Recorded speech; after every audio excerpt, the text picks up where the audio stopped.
Today's episode of the Bleav in Steelers show is brought to you by BetOnline.ag. They'll take care of all of your gambling needs this offseason. A lot of great NFL futures to bet on. If you want to place a bet on any of the sports action, BetOnline.ag is the place to do it. Use our promo code Bleav. You can see that on your screen right now. That's BLEAV to receive your 50% welcome bonus on your first deposit. BetOnline, where the game starts. Welcome into the Bleav in Steelers show. I'm your host, Mark Bergin. Very, very excited to be joined by today's guest. When I first started hosting the Bleav in Steelers show with Ike Taylor back in 2019, he was one of the first Steelers reporters, first Steelers media members I followed on Twitter. Excellent insight, info, and analysis. Very, very excited to welcome in Alex Kozora from Steelers Depot. Alex, it's the off season. We're still several weeks away from training camp, but welcome into the program. Thanks for joining me this morning. So close, so far. It feels like camp is right there, but yeah, can't wait for things to pick up. And thanks so much for having me on, Mark. Absolutely. And I want to start really with like your fandom of the Steelers, because you've been doing this for several years now. I think you have terrific insight on your social media channels, but like, how did your Steelers fandom start to, and then we'll get to where you're going now, but take me back when you were a kid watching football. Imagine watching Steelers football. How did that begin for you? Yeah, I wish I had a great story. Some people, some Steeler fans, because they're all over the country, have really cool stories. I don't have one of those. I just grew up in Pittsburgh. I was born in Florida. I moved to Pittsburgh when I was about 3. And I think just the geography of it all is how that happened. But for me, as you might be able to tell from my stature, I am not a football player. I don't have the build of a nose tackle. And so instead of playing football, I was somebody that loved kind of the stat side and to talk football, analyze it, and I've always kind of had that eye. And so I remember back in the Willie Parker days, writing down box scores and numbers and telling my friends at lunch the next day, and they didn't care, but I was just telling them anyway. So that's kind of where it came from, and obviously it's evolved into turning it into a job. And I know you went to school in Pennsylvania for college. How did you then say, okay, I'm going to take that love and passion for the Steelers to say, let me get into the content game? Walk me through that part of your life in terms of your coverage of the Steelers. Mm-hmm.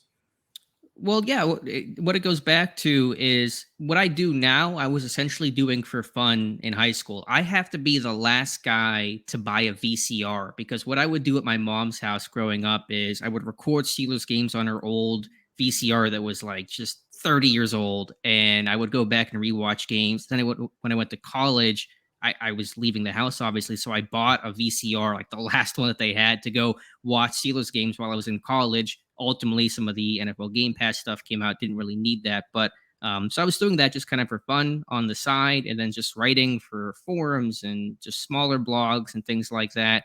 And then partnered up with Steelers Depot and kind of took off from there. So it just kind of slowly evolved over time from just for fun, just for myself, and then for a small audience, and it's kind of grown into what it is today. Obviously, you grew up in the area, very rabid fan base. That's something I experienced pretty early on, where it's just like, whoa, this is a fan base and a culture that's accustomed to winning. From the coverage standpoint, though, when did you realize where it's just like, whoa, people are consuming my content? This is a fan base that's very knowledgeable, very passionate. When did you realize that from not just a fan standpoint growing up, but from when you started covering them for Steelers Depot? I think it's always been evident. I think you always feel that. I think Steelers Nation is a fantastic fan base, and you're right, they are extremely knowledgeable. For me, I probably got that full feeling the first time I went to go cover training camp and have these, daily logs about what happened. And I didn't know if anyone would care or not, if it was just me talking to myself, or if there would be really interest in, everything that happened at St. Vincent one day. And the response was really, overwhelmingly positive.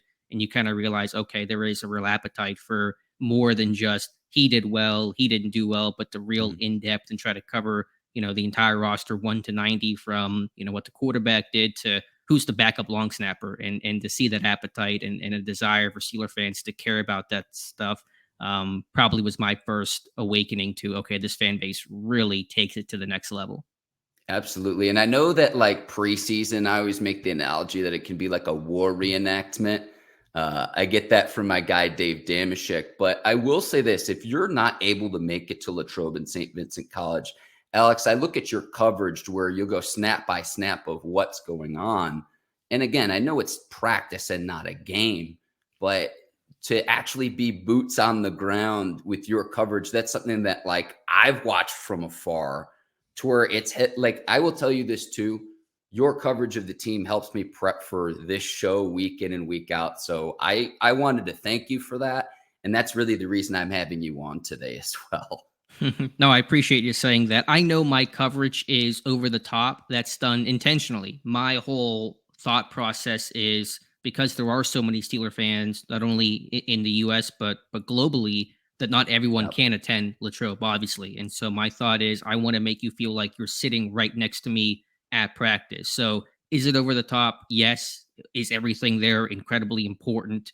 Probably not, but it is all one piece of that large puzzle that tries to paint that picture of what happened that day. And you just never know what could happen, what could be Yeah. useful, something you write about on day 3, you might, forget about and go back a week later and say, oh yeah, that actually was important information just based on what transpired or comparing past years to future years. I think it all matters. And so I'd rather have it and not need it than not have it and think, man, I wish I would have written that down or what happened here on this day, because camp can jumble together. It's hard to keep things straight. And so if you write things down clearly, it creates a really good kind of trail for what happened. What would you say is like your goal in the next 5 to 10 to 20 years with your Steelers coverage, your football coverage? Yeah, I think for Steelers Depot is just to make it the best site possible. We're growing our team, we're adding more people. Maybe that could mean more media credential type stuff. Maybe that means more video type stuff, but it is my focus just on making Steelers Depot the biggest and best Steelers site out there. Alex, I would just say from my personal experience too, and I look at a lot of the like layoffs right now. You said ESPN, it's happened with the Athletic as well. I'm of the thought process a rising tide lifts all masts, where it's like I want everyone to have as much success in this industry as possible because I see the reality in the cutbacks in other industries. A lot of times it's TV, but it's just like, look, if this person is standing to succeed, you can do that and provide your own niche. You got to differentiate your coverage a little bit, but I guess I am of the thought process where it's like if this person is having success, then it's like then that kind of charts out my own pathway selfishly as well. So it's just like I wish you all the success with that in all seriousness, because it really breaks my heart when I see a lot of talented people that right now aren't employed, and it's like, well, they're out in the talent pool. If they find a similar role to what they were in before, people that are really, really, really strong in what they do with their coverage. And a lot of times too, it's the institutional knowledge that you don't get unless you've been doing a craft for years and years and years and years.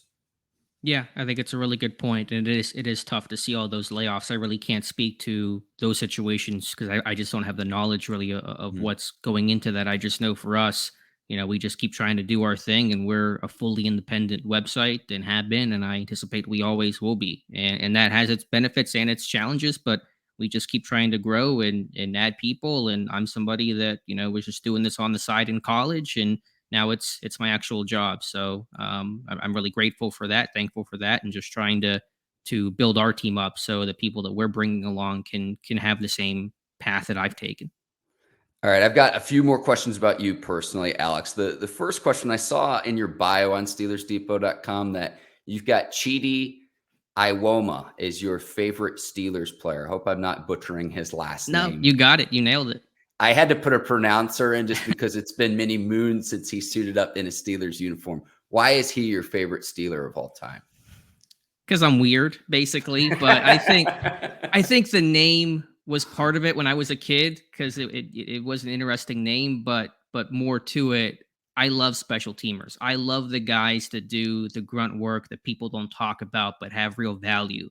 No Mm, one values special teams until something goes wrong, and then you realize how important and valuable special teams are. And he was a tremendous gunner for the Pittsburgh Steelers. They had some really good specialists back then, whether it was him, Sean Morey, Clint Creedwell. Like those were dudes that were the anchors and as important on special teams as Troy was on defense or Ben was on offense. And so you love those guys that do all that kind of stuff. Don't get the glory, but if you're on the other side as a team, that's an impact player. Remember, Bill Cowher said that, every week special teams coaches would double team and have to plan to take away Chidi Iwoma. And so just a really cool story there. And he's still with the team. He's now an area scout out west. So it's cool to see him still remain with Pittsburgh.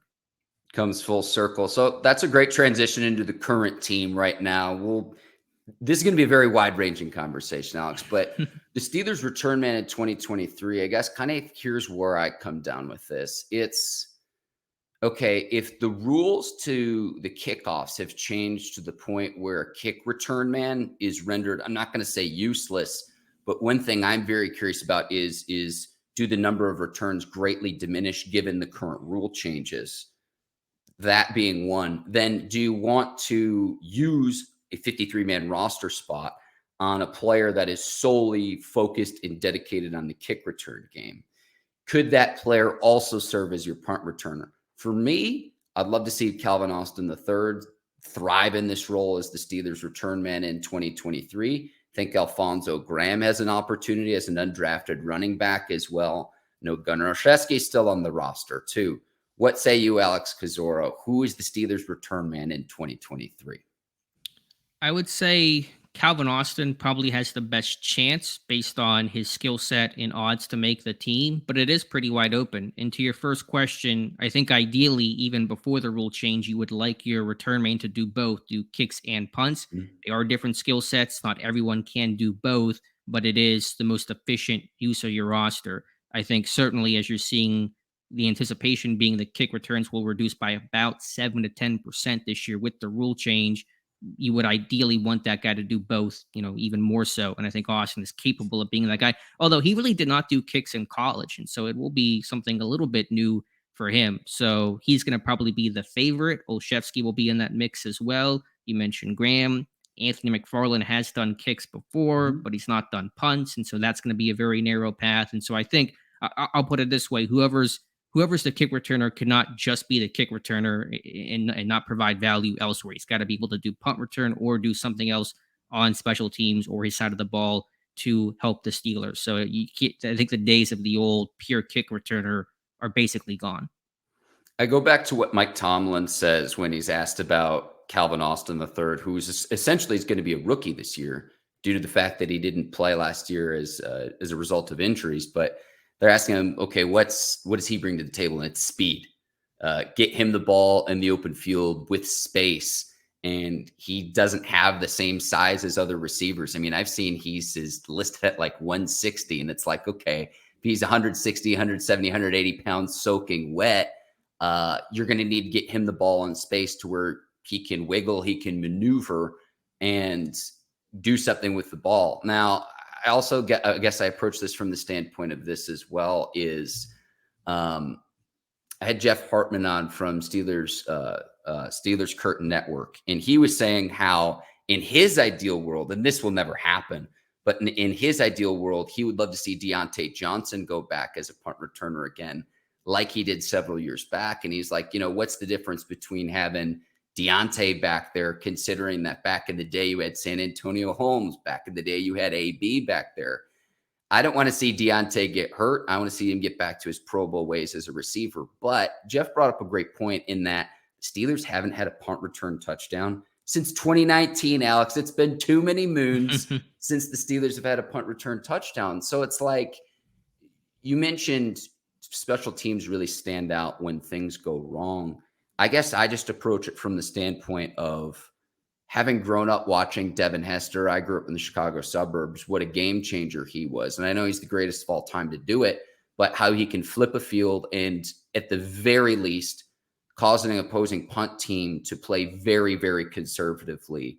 If you can put your offense in a field position advantage consistently, especially with a young offense still in year 2 of Kenny Pickett, what an advantage that can be for the rest of the team. So this is an area I'd like to see the Steelers have as an advantage versus it's just kind of been a nothing burger for the last several years. That's just my opinion. Sure, it's a fair point. And yeah, that last punt return touchdown was Deontay, I believe, against Arizona. And you would like to have those splash plays, because I don't know what the numbers say specifically, but I imagine the winning percentage for teams that have a kick or punt return for a touchdown is pretty high. I bet you don't lose many games when you have a big splash play on special teams like that. And you're right, Pittsburgh's history is rich with electric return men, whether it's Randall L., Rod Woodson, AB, as you mentioned. But there's a line to walk there. Obviously, Deontay's value offensively, and you are increasing injury risk. And so I don't think Deontay will get that role back there. I guess for me, I mean, I would like those splash plays, but you just don't want to be the guy that screws it up. And Gunnar Olszewski lost his job last year because he was muffing punts, and there was a risk there. And Pittsburgh, the model last year was, and the model will basically be the same this year. You cannot turn the ball over. I mean, the clear correlation between when Pittsburgh takes care of the football, they win. When they turn the ball over, they lose. That was basically, a 1-to-1 correlation last year. So just find guys who make smart decisions, can maybe occasionally make that big play. I think Austin is capable of doing that. And that's probably the way that Pittsburgh will approach it. Yeah, and I want to see, can history repeat itself? Because the last time the Steelers opened a season at home in week 1, you had AB kicking punters in the face. So we'll see if history repeats itself this year, Alex. But we were mentioning the offense, year 2 of Kenny Pickett. What does that look like? The floor is yours. Just progress. I think that's the word that I can use for Kenny Pickett in year 1 was progression. And that's kind of what you're looking for from a rookie. It was a bumpy year for him and for this offense. It was the youngest offense in football by a pretty considerable margin, statistically speaking. And for Pickett to come in, week 4 of that Jets game and go, and then your first start is week 5 on the road at Buffalo. That is getting thrown into the fire, and they get blown out that game, obviously. But you saw Pickett battle, saw this offense battle and get better. And you saw those clutch moments against the Raiders and the Ravens. I think that, to me, that Ravens drive was even more impressive than the Raiders game, because I thought there were a couple more higher level throws against Baltimore to Freiermuth on a scramble drill. I think his best throw the entire year was Steven Sims down that right seam the play after. That was just a dime between the safety over the top and the underneath defender and Kyle Hamilton. And for me in Pittsburgh, you're defined by what you do against Baltimore. If you can beat the Ravens, they're going to build statues for you. And to have Pickett make those plays on the road, prime time against the Ravens was really encouraging. Now, are there things to work on? Sure. I mean, obviously you want to see more production, red zone production, multi-touchdown pass games, red zone completion percentage has to be raised. It was basically the worst in the NFL last year. I think his accuracy, even on the short game, needs some work. He's regarded as an accurate quarterback. I think he is intermediately. I think he can be accurate. I think there was some ball placement issues towards the flats and some of those sideline throws last year. Pocket presence has to improve as well in terms of hanging in the pocket, not bailing. I think he got better at scrambling to throw and not scrambling to run last year, keeping his eyes downfield. There was progression there. Want to see that continue, but obviously, this will be a run-heavy, run-centric approach, but there will be times where Kenny Pickett will be counted on, and he'll have to step up and make those plays. But short answer is, encouraged by that. Can you build off how you left off last year? If he can do that, it'll be a successful season for him and a successful season for the Pittsburgh Steelers. Yeah, you mentioned the scrambling to throw. I think it's more just the scrambling to extend the play. And there was stuff Pickett was doing in the back half of the 2022 season that is the difference between winning and losing in the NFL, which is very marginal at times. And here's what I mean by that. I go back to the Atlanta game where it's late in the game and he decides to scramble. I don't even think he picks up the first down, but he goes down and keeps the clock moving. I Bleav Atlanta had to either use a timeout or the clock continued to run. Steelers actually put their defense back out onto the field. And, Cam Hayward, bull rush, Minkah Fitzpatrick interception puts the game away late. And so it's like small things like that don't show up in a stat sheet that I think can be a real difference maker with Kenny Pickett now that he has game experience going into year 2 versus if he had sat for the majority of last season. Few other things I had wrote down several things when you were talking there. You're defined by what you do against Baltimore. You can't see this, but the hair on my arm is standing up by you saying that. One of the best rivalries in all of sports. It lives up to the hype every single time. And then another thing as well, you mentioned too, Alex, you said the youngest roster from an offensive standpoint in the NFL, also the lowest paid. You had that dichotomy last year where you have the highest paid defense, but the lowest paid offense. And this is a point I brought up here on Bleav in Steelers several times. You wanted progression with the offense last year, yet Deontay Johnson, who is currently 27 years old, he was like the elder statesman on the entire offense, and it specifically from the skill position players a season ago. Now you bring in Allen Robinson. Now you bring in some veteran players, and you get more depth as well with some of the fresh blood from the draft. That to me, to where what you have to do, and the reason you keep Matt Canada around is the continuity with the young quarterback. But your baseline for 2023, you've got to pick up where you left off last season. Yeah, I agree. And you're right. It was important to get a guy like Allen Robinson, because when Pittsburgh's had those successful offenses, they've had that veteran receiver, whether that's Darius Hayward-Bay, Jericho Cotchery. They've had that guy that wasn't the all-star, didn't make all the plays, but was kind of that glue guy in that locker room that could show a young group the way and kind of how to approach things. That's important. Isaac Seumalo along the offensive line. That's going to be that was and will be an important ad for this team. And even for the guys that are still young, like George Pickens is obviously still young, but I mean, he's grown up so much compared to a year ago because he's gone through a rookie season and gotten to play and the ups and downs, and he had certainly his fair share of both. And so even though it's still going to be a pretty young offense overall, you have these year two guys that have a ton of experience in Pickett and Warren and George Pickens. And so they're going to grow and be, older, quote unquote, than your typical second year player because they went through a lot in their rookie years and will be better off because of it. If I have one request of the offense this year, Alex, it is this. Let's please utilize George Pickens in other ways than just a 9 route on a 3rd down and long. That's like, in all seriousness, to where it's like, okay, he can bail us out again with either an acrobatic catch or a pass interference penalty to get him the ball in space in creative ways beyond just, it's 3rd down 8, 3rd down and 12, where, let's just go throw it to George Pickens and see if he can make a freak show play. And I'm excited to see what he can do with his other Georgia college teammates. Whenever Broderick Jones, the Steelers start him, I don't know if he'll start right off the bat as the 1st round pick. And then Agent Zero Washington at the tight end position as well. A lot of teams are doing this to where they'll draft players that all played together collegiately. And I mean, like, it seems to be working out for several teams. I could point to the Eagles. I could point to the Bengals. There are several others. So let's go there, though. Let's go on the offensive line. Can I just respond to Pickett's comment just really briefly? Yeah, sure. You're right. He needs to be more than just a vertical clear out guy, but I think he was pretty raw coming out of Georgia. I think that was basically what he did with the Bulldogs, and he missed that 2021 season almost entirely, returned very late with that torn ACL. And so I think he was a pretty raw guy in his route tree. He's got to work on his route tree and expand that. Okay. You saw some signs late last season. He was playing in the slot more. The route tree became more varied, but I would put that less on the scheme and just kind of more on Pickens being kind of a raw guy that, did one thing really well last year, but this is the year 2 where he's got to be able to offer more, and Pittsburgh will have to utilize him more varied than just being the vertical guy.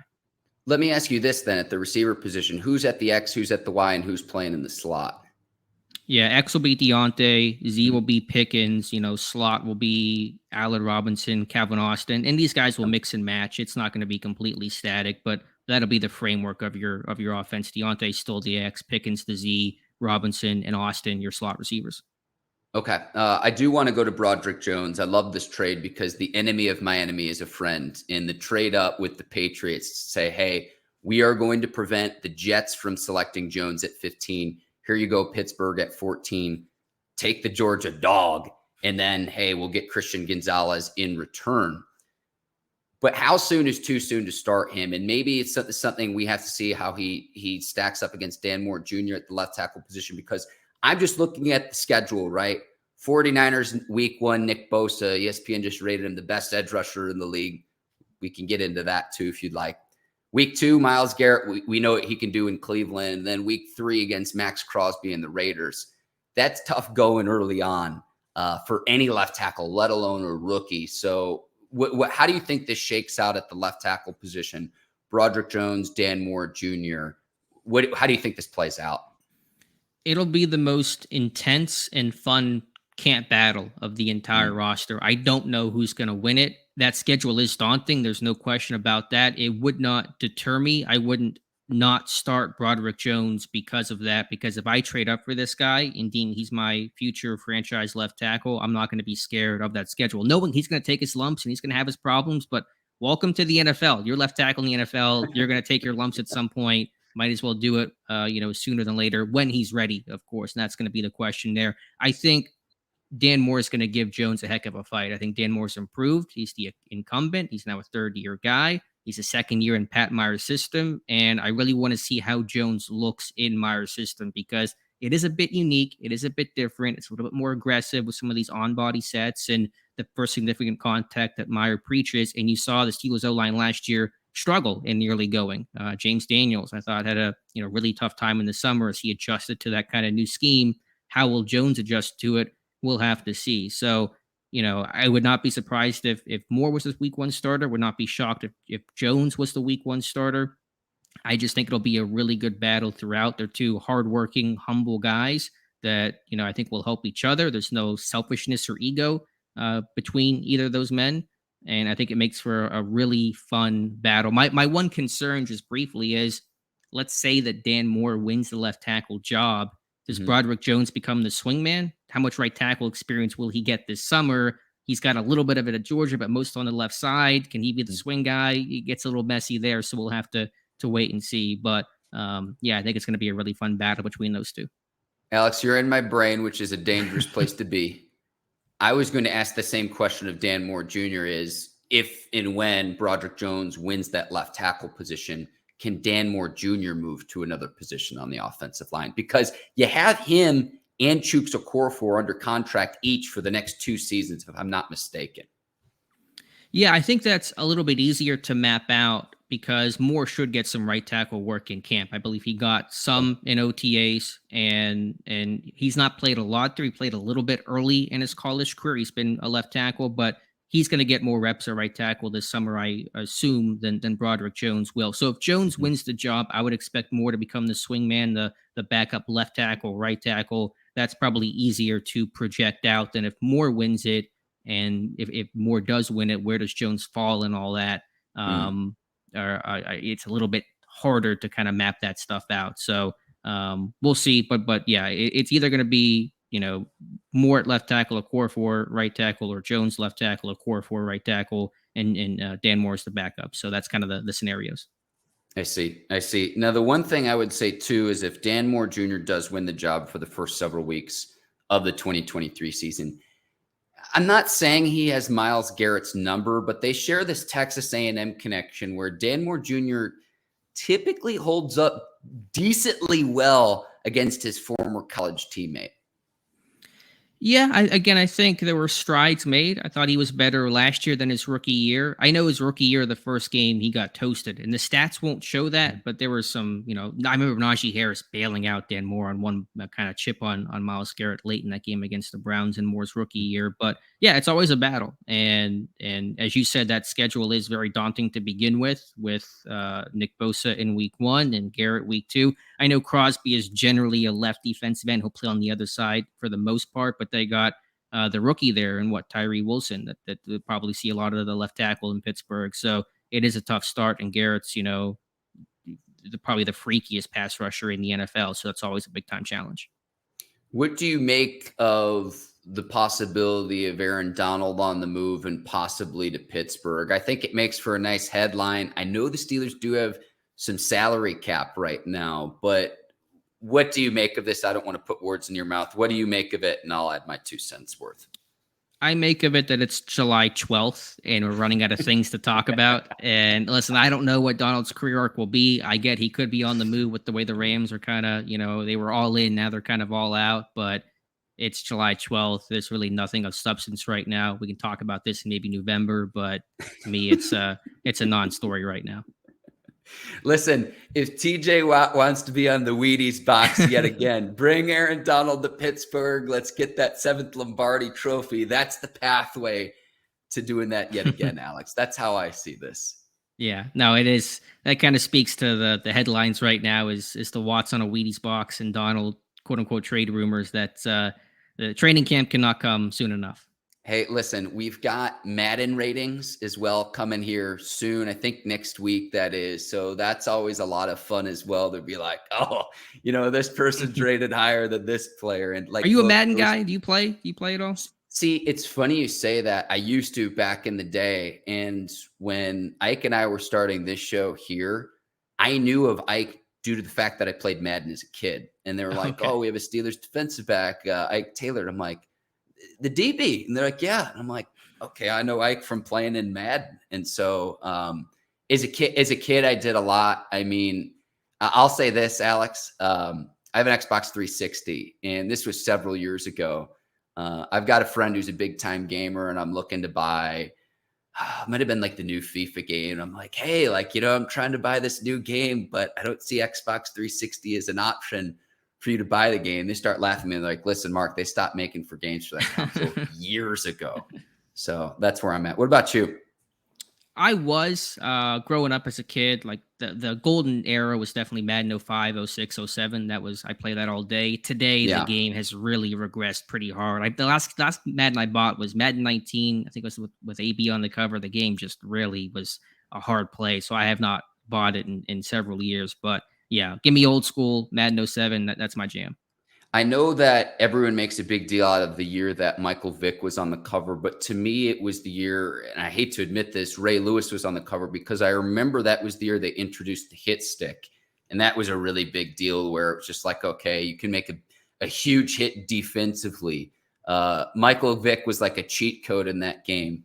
And the strategy was always, okay, if you're going up against someone, one of your friends who's using Vick as their quarterback, you just have to play with the Falcons as well. So you fight fire with fire.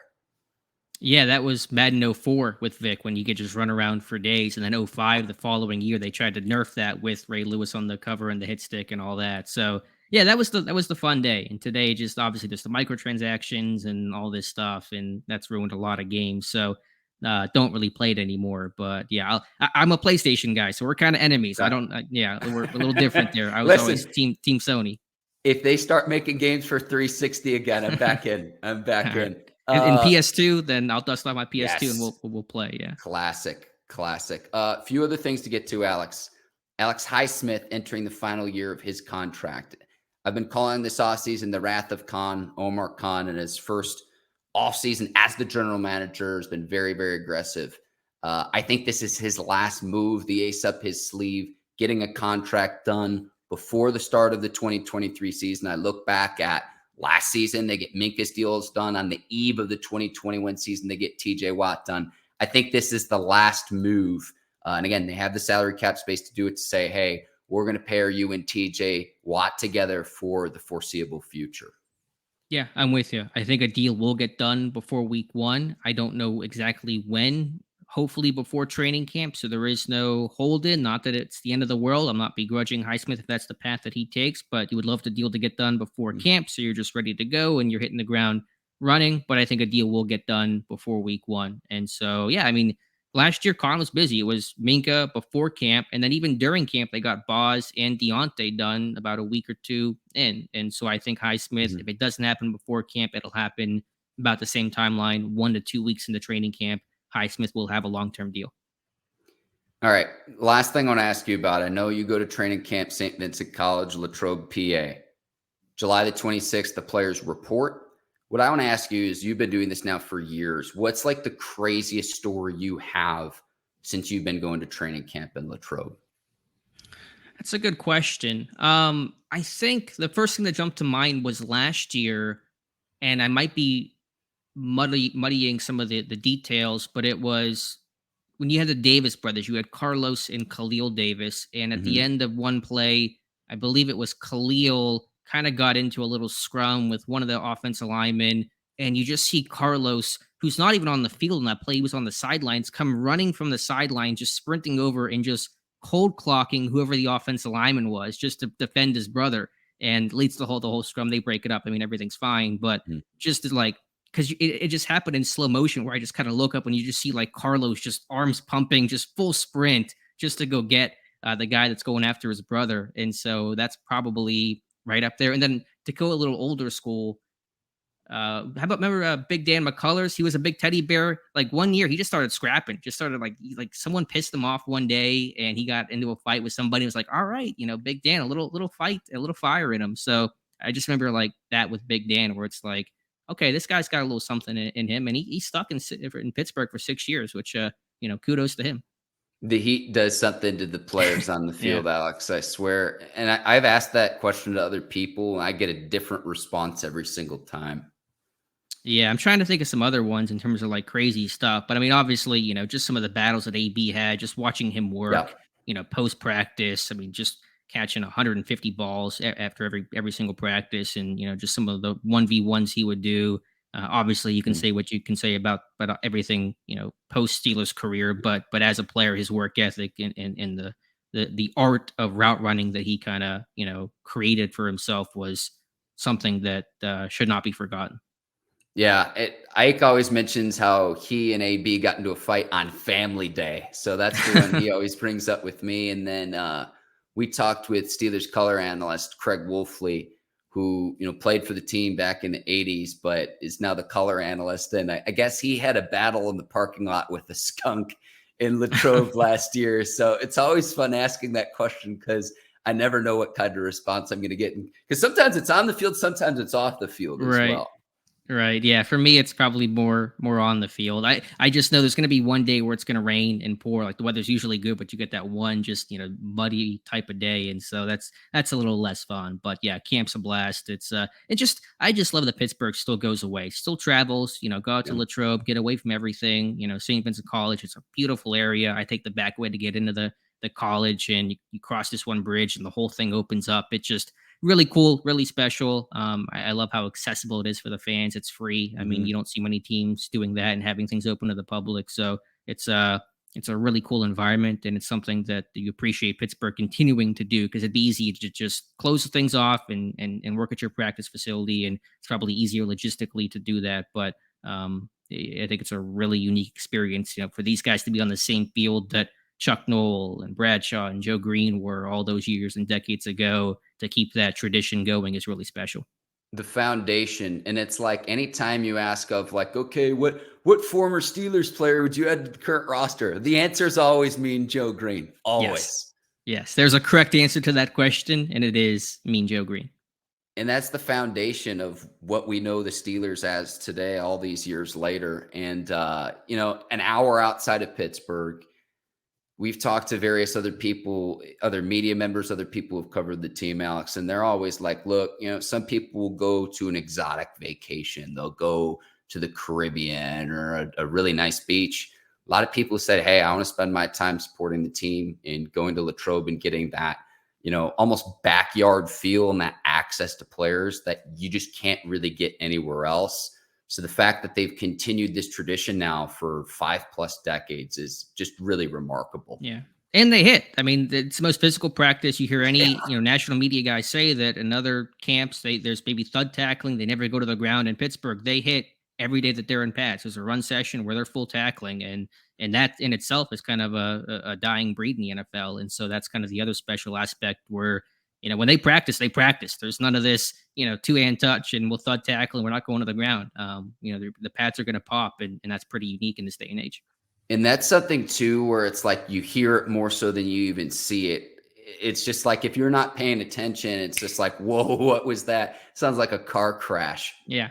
Oh, yeah. Backs on backers. The first day pads come on, they do backs on backers. Vince Williams was the king of backs on backers. Like, you could see the fear in some running backs' eyes when they'd have to step in against number 98. Like, his power was off the charts. And see, you say that about Vince Williams. I love to hear that, because a lot of people think about the touchdown that D-Hop scored against the Texans, and he's laying down in the end zone.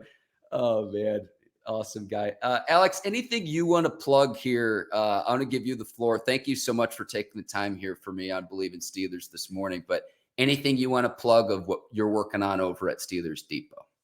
Yeah, you can just follow the site, Steelers Depot. Our training camp coverage will ramp up here pretty soon. We have our daily diary, as I call it, which is our full, log of practice whenever those things kick up. You can follow me on Twitter at Alex_Kozora and follow the site at Steelers Depot, and just appreciate the support. Training camp's a lot of fun. If you're a fan, happen to be there, just say hello to me. I'd be happy to talk to you.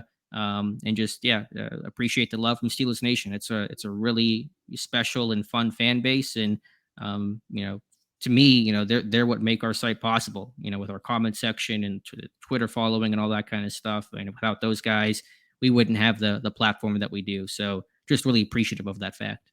Alex, keep doing your thing.